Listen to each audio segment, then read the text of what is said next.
Oi pessoal, tudo bom? Vamos falar hoje sobre o conto Amor, de Clarice Lispector.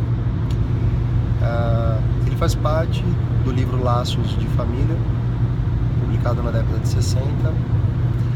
A gente pode dizer que é um momento de grande produção literária para Clarice Lispector, e já é uma fase de amadurecimento da autora, que começou em 1943 com Pedra do Coração Selvagem e desenvolve muito bem a ideia do fluxo de consciência, a percepção da realidade por meio da epifania nesses contos.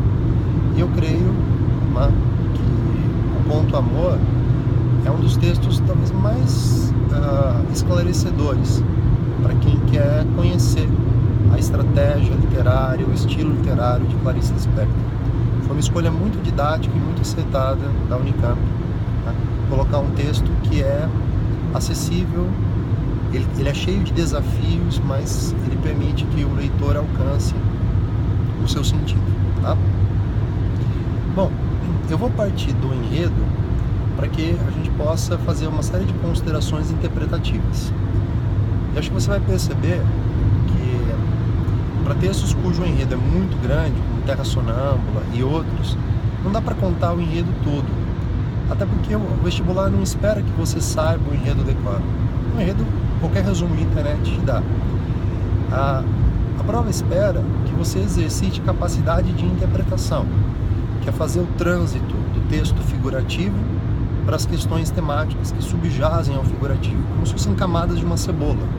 Então, na camada mais exterior, eu tenho o figurativo, mas eu alcanço o sentido profundo via interpretação. E é isso que você vai ter que fazer, por meio de correlações, de análise do contexto e outras questões mais, tá?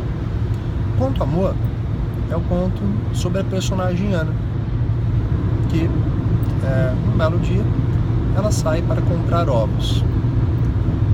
Ana ela é apresentada a nós por um narrador em terceira pessoa, e haveria muitas considerações legais a fazer sobre o narrador em Clarice Lispector, mas para uma videoaula de 15 minutos não dá muito certo, tá?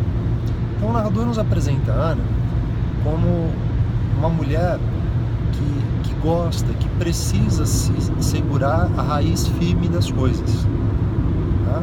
Há um marido que pareça uma raiz firme, há filhos que pareçam uma raiz firme, há filhos, há uma casa. Então, Ana, de uma certa maneira, ela aderiu a essa vida do ser esposa, e então ser mãe, e então ser dona de casa, né? Criando aí um estatuto de um ser mulher que na década de 60 era o que, se a gente olhasse em volta, veria a maioria das mulheres. Ao sair para comprar ovos, Ana entra no mercado, compra os ovos, ela está já no bonde para voltar para casa, ela olha para o lado e ela vê um cego mascando chiclete. Isso a perturba, mas ela não entende por quê, tá? Essa perturbação é algo constante na obra de Clarice, porque gera um deslocamento dentro da zona de conforto da personagem que ela não entende em princípio. E aí o programa narrativo é a busca por essa compreensão, consciente ou inconscientemente. Essa perturbação da visão do cego faz com que Ana, ela se distraia, ela não se atenha muito a o bonde vai virar ou não. E o bonde dá-lhe uma guinada, ela se desequilibra, a sacola cai, ela grita. As pessoas a olham assim meio assustada, ela fica envergonhada. E aí então ela tem um segundo momento de incômodo, que é ver os ovos que se quebraram dentro da sacola de crochê escorrerem, né? Aquela gosma escorrendo.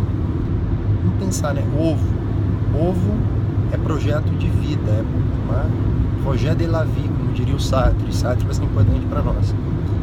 É vida, é promessa de vida que escorre, que se perde, que se vai, tempus fugit.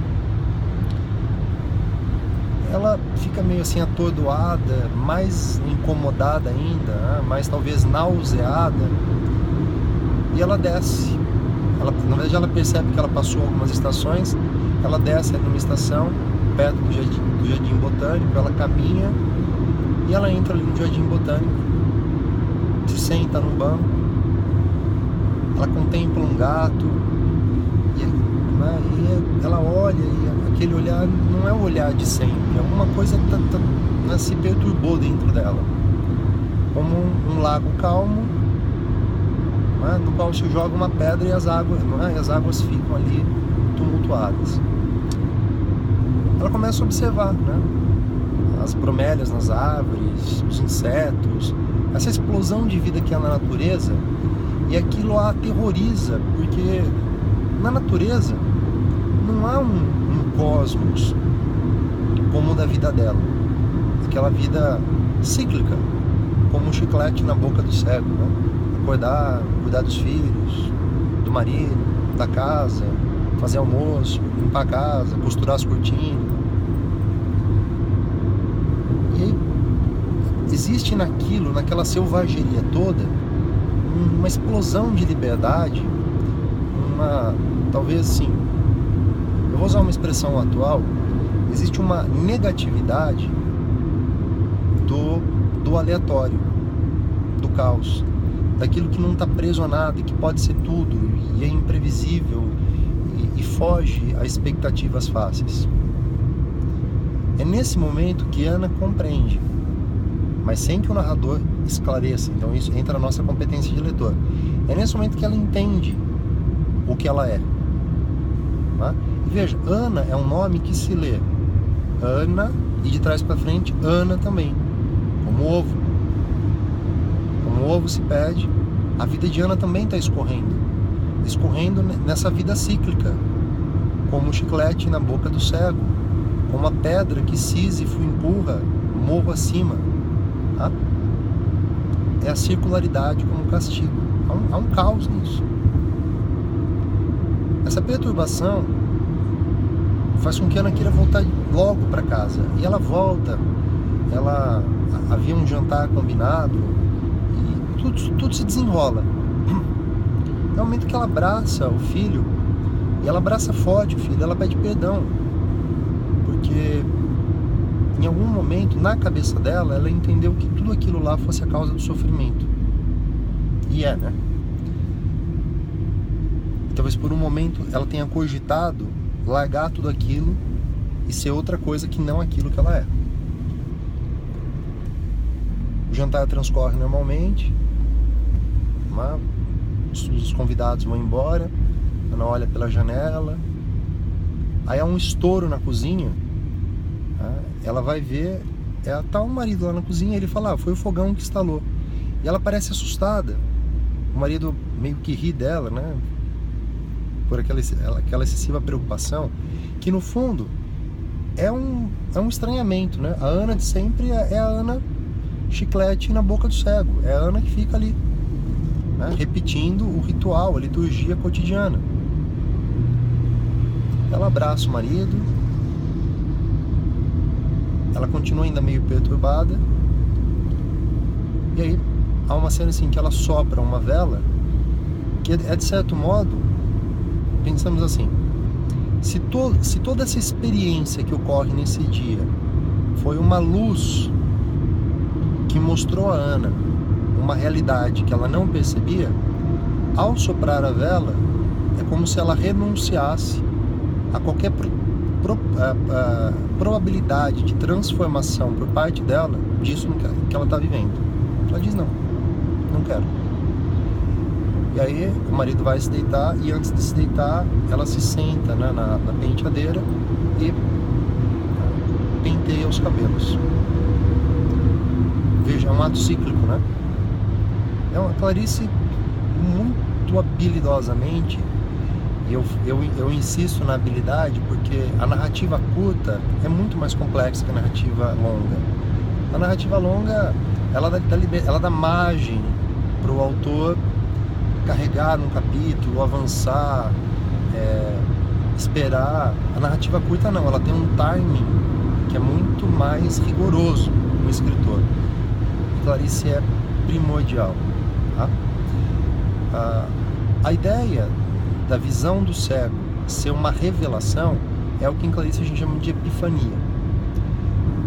Creio que você já tenha tido uma aula sobre Clarice Lispector e sabe que ela é uma autora intimista, é uma autora que investiga a intimidade, particularmente a intimidade feminina,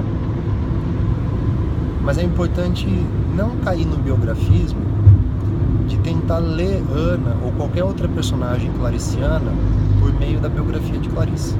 Ana é Ana, Clarice é Clarice. Tá? E do ponto de vista da linguística e da análise literária e da análise do discurso, o sujeito Clarice de carne e osso não se confundiria com o sujeito textual, nem que Clarice escrevesse a sua própria autobiografia, coisa que infelizmente, ou felizmente, não sei, ela não fez. Tá? Nessa investigação intimista, é muito clara a influência do existencialismo de Jean-Paul Sartre, a ideia de que o homem ele está preso, na verdade ele está condenado à liberdade decorrente do fato de que a existência antecede a essência. Estou vendo que eu estou nos 11 minutos e pouco, então vou ter que explicar isso rápido, tá? Para Sartre não há Deus. Então, se não há Deus, o homem com a sua essência nasce num mundo que já está pronto para recebê-lo, num mundo que cria um caminho que é a existência. Ao cair nesse mundo, a essência humana, tá, ela surge numa existência pré-programada e o homem é livre para fazer o que ele quiser. Mas essa liberdade, em lugar de ser algo positivo, é algo meio coercitivo, porque digamos assim, se houvesse Deus ou se houvesse qualquer outra instância que pudesse ser responsabilizada pela nossa existência, nós atribuiríamos a essa instância a responsabilidade pelas nossas escolhas. Mas não, nós estamos condenados a exercitar essa liberdade e, portanto, assumir a responsabilidade pelos nossos atos.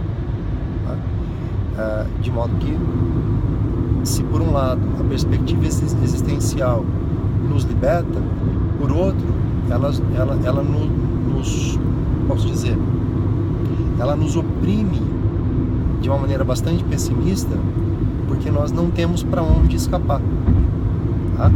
A não ser que sejamos corajosos e bravos e, enfim, ousados e preparados, talvez, para perceber isso e tomar decisões que sejam o exercício dessa liberdade. Okay? É um conto muito interessante. Você que se deu o trabalho de ouvir meu vídeo até agora, talvez esteja fazendo isso exatamente porque não tem tempo de ler. A gente está aqui no finalzinho de setembro, começo de outubro. De fato, né, se você tiver que ler um livro como Terra Sonâmbula, Caminhos Cruzados, não vai dar tempo. Mas o Conto Amor tem umas 10 páginas, tá? 10 páginas, né, com espaçamento legal. Procura ler. Eu acho que vai valer a pena. Você vai se impressionar com o quanto você é capaz de se maravilhar com o texto e usar esse texto como uma espécie de espelho por meio do qual você vai se analisar. E não sei se você vai gostar do que você vai ver, nem sempre é bom, mas é importante ver, ok? Um abraço e até a próxima.